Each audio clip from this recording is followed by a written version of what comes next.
Diagram shows a cubic function where f of x is x element r, and my job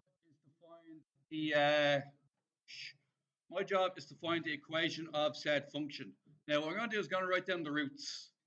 I'm going to write down that x equals minus a half, which in turn means 2x equals minus 1, which in turn means 2x plus 1 is a factor. Then we have x equals 1, which means x minus 1 is also a factor. And then we have x minus 3, x equals 3, which means x minus 3 is also a factor. So these three factors, okay, I'm going to drag them down and multiply them by each other, and we're going to see what happens. So I'm going to multiply all three of these together. So that's the first one, second, and third. I'm going to multiply 2 and 3 together. And what I'm going to get there is x squared minus 4x plus 3. And then I'm going to multiply it by the first one, which is my 2x plus 1. And what I'm going to get here is 2x cubed minus 8x squared plus 6x plus 3. And then take it away, minus x squared minus 4x plus 3. Is that right? Now, what happens when stuff takes away? We have 2x cubed, yeah? Minus how many x squareds? Anybody? 9x squared, yeah? Plus 2x. And we got plus 6. Whoa, that looks wrong.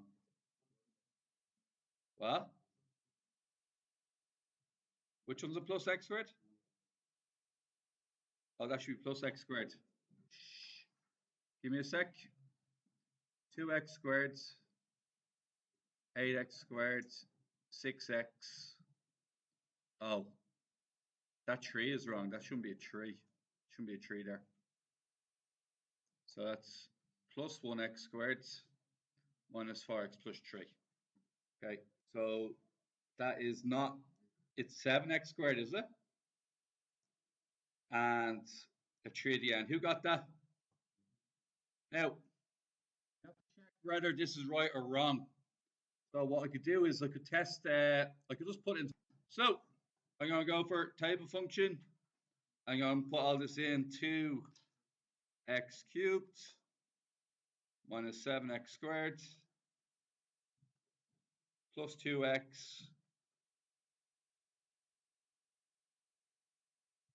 plus 3.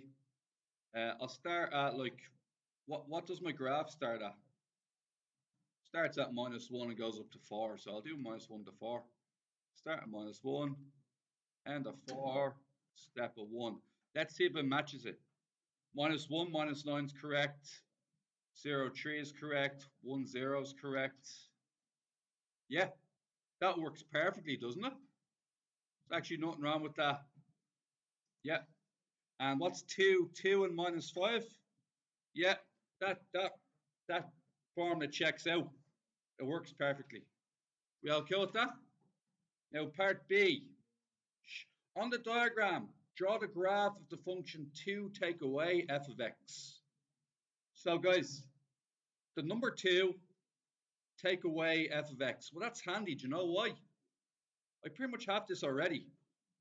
I could just go back to my table function and I'll just write down 2 take away open bracket, and that's me taking away f of x from 2. Okay, and let's see what happens to the points. Minus 1, 10. Won't be able to draw that. 0 minus 1. Where's 0 minus 1 going to be located? 0 minus 1's here, yeah? I'll use different colors. 0 minus 1. And what's the next one after that? 1, 2. The one after that? 2, 7. Can't really draw that. 3, 2. Very design question. 3, 2. 4 minus 25. And what's the other one? 1 minus 10. 1 minus 10 Minus 1, minus 10 is all the way here. So you're talking about this graph here.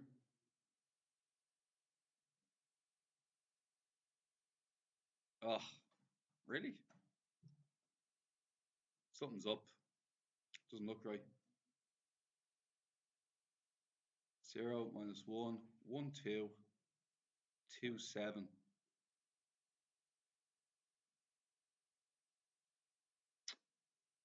Something looks up at that, doesn't it? What? Yeah, I wonder what happened. 2 take away f of x, is it? Did you do something wrong? Yeah, I think I'm right, but it's just not graphing well. Yeah, it should be, because mine should be upside down because of the minus f of x part. In a way, it's turn it upside down and add 2 to the y-axis. Should start at top and go down. Oh, it's plus 10, not minus 10. Thank you. That's what was wrong. I knew something was wrong with it. And thank God you found that, because that was not making sense to me. It just looked all wrong, didn't it? So it's actually coming up. Now, what could I do to make my diagram a bit more accurate here? I could do some half points, couldn't I? Like 1.5, 2.5. That might help me. So I might go again, and then I'll do a step of 0.5 might help me out here. Okay, 0.5 minus 0.5 and 2. Minus 0.5 and 2. There we go. 0 minus 1, done. A half minus a half. About there. 1.5 and 5 here. And then 2.5 and probably 2.5 and 6.5. Yeah, getting it now. So it looks something like this.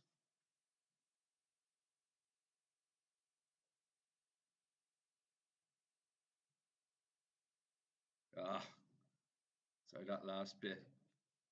The corner, sorry, messed it up.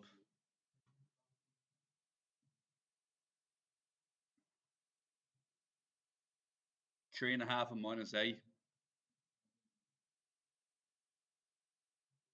There you go. Pretty poor that they gave you a graph where the maximum was out of reach. Yes. What do we have next, guys? That's B done. Done. Use integration to find the average value of g of x over the intervals. Now, I should probably write out what g of x is. G of x was 2 take away what? What was the f of x function again? 2x cubed minus. What's next? Yeah. Yeah. So when I take that away, it's going to be minus 2x cubed plus 7x squared. What's the next part then? Minus 2x. 2 take away 3 is minus 1. This is the gx function. And I want to get its average value. So how do I do average value again? This thing here, is it? So what's that going to be? 1 divided by 3 minus 0 integral of. And then what then? Minus 2x cubed plus 7x squared minus 2x minus 1 dx, okay? We're going to integrate this, and what do we get? 1/3, we'll leave the 1/3 alone for a while. Add 1 to the value, it's x power 4, isn't it? And then it's over 4, which will make it 2 over 4 is minus a half.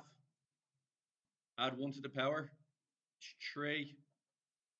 And then you have to divide by the 3. The next one's just x squared, isn't it? Because x squared differentiates into minus 2x. The next one after that is 1. Now, this one ain't too bad, is it? What do we know about the second limit?